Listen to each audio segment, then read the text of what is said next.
ከሆሳዕና ማምሻ እስከ ትንሣኤ ድረስ ያሉት 7 ቀናት ሕማማት ይባላሉ በቤተ ክርስቲያን ሥራ። በእነዚህ 7 ቀናት የጌታችን የመድኃኒታችን የኢየሱስ ክርስቶስ የሕማሙና የሞቱ ነገር ስለ ሰው ልጆች የተቀበለው መከራ ይነገራል። አዳም ከፈጣሪው ተጣልቶ የኖረውን የጨለማና የመከራ ዘመን በማስታወስ መንበረ ታቦቱ በጥቁር ልብስ ይሸፈናል። ካህናቱም ጥቋቁር ልብስ ይለብሳሉ። ከጠዋት እስከ ማታ እየተጾመ ይሰገዳል። ጌታችን ኢየሱስ ክርስቶስን ለመያዝ የአይሁድ ምክር እስከ ዕለተ ሮብ ድረስ ይታወሳል። አቤቱ ሞትህንና ትንሣኤህን እንናገራለን። በመጀመሪያ ቃል ነበር። ነባቤ መለኮት ቅዱስ ዮሐንስ። ድንግል ማርያም የፋሲካን በዓል ማክበርን ስታስብ የልጇን መያዝ ሰማች። ልጇ መከራ ወደሚቀበልበት፣ አይሁድ ግፍ ወደሚፈጽሙበት ወደ ኢየሩሳሌም እንዲወስዷት ከሐዋርያት አንዱን ፈለገች። አይሁድን ስለፈሩ ሁሉም ጥለዋት ሸሽተዋል። ከጴጥሮስ ጋር ለመሄድ ጴጥሮስን ፈለገች። እሱስ የካህናት አለቆችን ስለፈራ ልጅሽን አላውቀውም ብሎ ሸሽቶ ተደብቋል አሏት። ዳግመኛ ስለ ወንድሙ ስለ ያዕቆብ ጠየቀች። እሱም ሲይዙት ልብሱን ጥሎ ሸሽቷል አሏት። እንድርያስን ፈለገች። እሱስ ከልጅሽ ጋር ወደ ከተማ አልመጣም አሏት። ቶማስም እንዲሁ ሸሽቷል። በርተሎሜዎስን ጠየቀች። ከሁሉ አስቀድሞ ሸሽቷል አሏት። ፊልጶስን ጠየቀች። እሱስ አንድ ጊዜም አልታየም አሏት። ማቴዎስን ጠየቀች። እሱማ ግብር ተቀባይ ስለነበር ከሁሉ ይልቅ ፈርቶ ተሸሽጓል አሏት። ሁሉንም አንድ በአንድ ጠየቀች። ከእርሱ ጋር ወደ ቀራንዮ ከሄደ ከዮሐንስ በቀር አንድም አላገኘችም። እያለቀሰችና እያነባች ወደ ቀራንዮ ገሰገሰች። ሁሉም ፈርተው ተሸሽገዋል። አንድስ እንኳን አብሮት የሚሆነው መከራውን የሚጋራው ባለመኖሩ እኒያ ጸሐፍትና የካህናት አለቆች ይግባኝ ብሎ የሚጠይቃቸው፣ ተዉ ብሎ የሚከለክላቸው፣ በቃችሁ ብሎ የሚያግዳቸው ባለመኖሩ በመድኃኔ ዓለም ላይ መከራና ስቃይ ያበዙበት።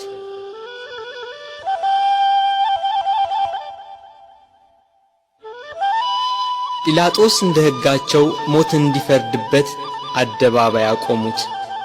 ሊቃነ መላእክት በመፍራትና በመንቀጥቀጥ ከፊቱ የሚቆሙለት እርሱን በአደባባይ አቆሙት። የጌታችን የኢየሱስ ክርስቶስ እናት እመቤታችን ቅድስት ድንግል ማርያም ከእህቷ ከቀሎጵያ ልጅ ከማርያምና ከመግደላዊት ማርያም ጋር ከመስቀሉ አጠገብ ቆማ ሆድን በሚያቃጥል አንጀትን በሚቆራርጥ በጽኑ ሐዘን ታለቅስ ታነባ ነበር። በድንግልና ስለ ጸነሰችው ስለ ተወደደ ልጇ ድንግል ማርያም ለምን አታለቅስ? 9 ወር ከ5 ቀን በማኅፀኗ ስለ ወሰነችው ልጇ ድንግል ማርያም ለምን አታለቅስ? የድንግልና ጡት ወተት ስላጠባችው ልጇ ድንግል ማርያም ለምን አታለቅስ? በስደት ከሀገር ሀገር ተጉዛ በግብፅ በረሃ ስለ ተንከራተተችበት ልጇ ድንግል ማርያም ለምን አታለቅስ? ራሔል ስለ ልጆቿ የምታለቅስ ከሆነች ድንግል ማርያም ለልጇ ለምን አታለቅስ? ራሔል ከአንድ ቦታ ወደ አንዷ ይዛቸው ላልተሰደደችው ልጆቿ የምታለቅስ ከሆነ ድንግል ማርያም በስደትና በስቃይ ወደ በረሃ ለተሰደደችው ልጇ ለምን አታለቅስ? መቃብራቸውን ላላየችው ልጆቿ ራሔል የምታለቅስ ከሆነች ድንግል ማርያም የታተመ የልጇን መቃብር እያየች ለምን አታለቅስ? የ12ቱ ነገድ አባት ሽማግሌው ያዕቆብ ስለ ልጁ ስለ ዮሴፍ ያለቀሰው ለቅሶ ዛሬ አዲስ ሆኖ ተገኘ።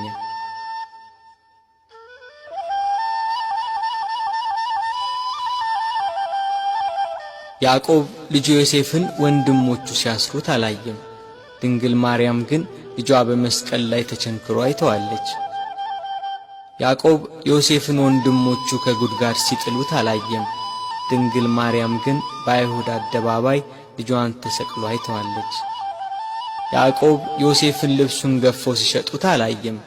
ድንግል ግን ይሁዳን ለ30 ብር ሸጠው አይታለች። ያዕቆብ በልጁ ደም ሳይሆን የበግ ደም አይቶን ያለቀሰ።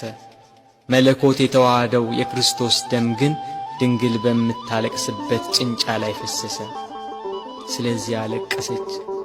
ስለተወደደ ልጇ ለምን አታለቅስ?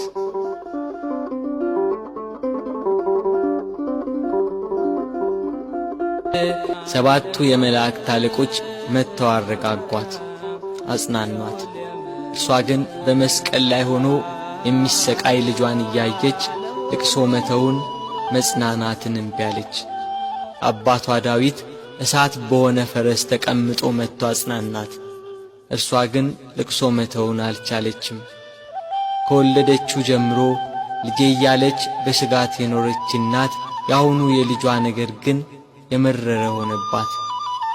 ልጇን ፊት ለፊት በመስቀል ላይ እያየች እንዴት ብላ ትታገስ? ምንስ ብላ ትጽናና?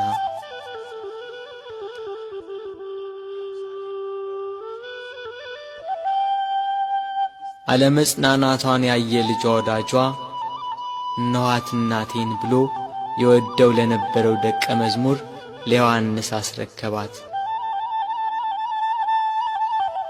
የደሙን መፍሰስ የጎኑን መወጋት የልጇን ሞት ባየች ጊዜ ከሐዘን ብዛት እንዳትሞት ለሚወደው ደቀ መዝሙር ለዮሐንስም ከሐዘን የምታረጋጋ የመዳን ተስፋ የሆነች እናት በመስቀሉ ስር በመገኘቱ እነኋት እናትህ ብሎ የእርሱን እናት ሰጠው።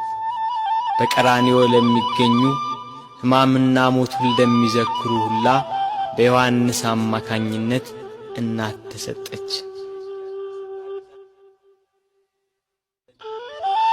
ቤት ከገባችም በኋላ መጽናናትና ልቅሶ መተውን አልቻለችም። እስከ 3 ቀን ድረስም እህል ውሃ አልቀመሰችም።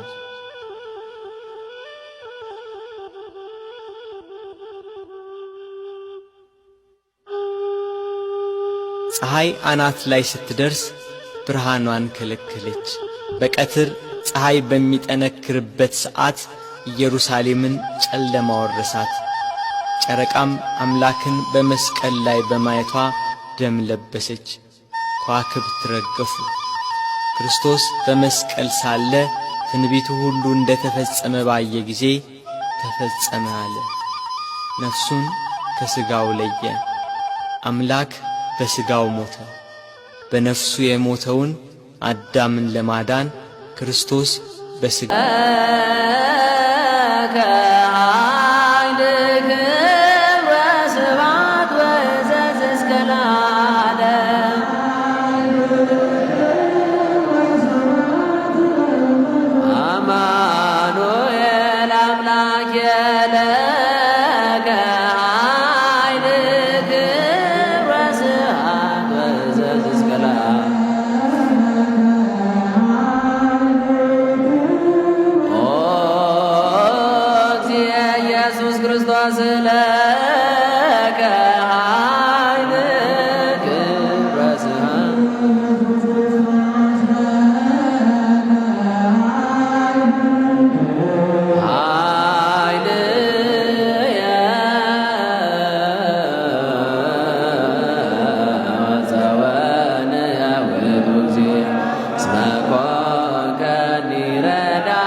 نهدي بلا زعب بس لنا تابع أنك وصل مصلى الرحمة ولا نقول له قسم زيادة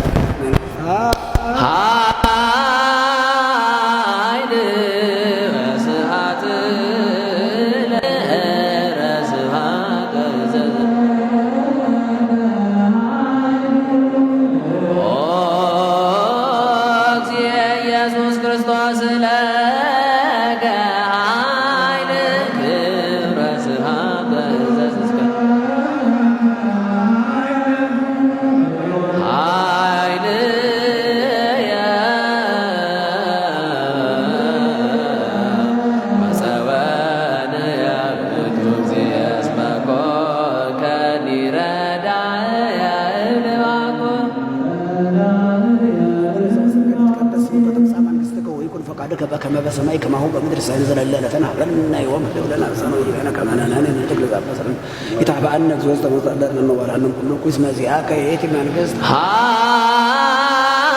ኃይል ወስብሐት ለዓለመ ለከ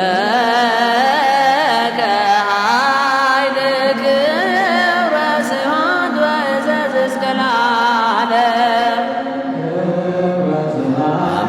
አማኑኤል አምላኬ ለከ ኃይል ክብር ወስብሐት ወዕዘዝ እስከ ለዓለም ኦ እግዚእ ኢየሱስ ክርስቶስ ለከ ኃይል ክብር ወስብሐት ወዕዘዝ ኃይል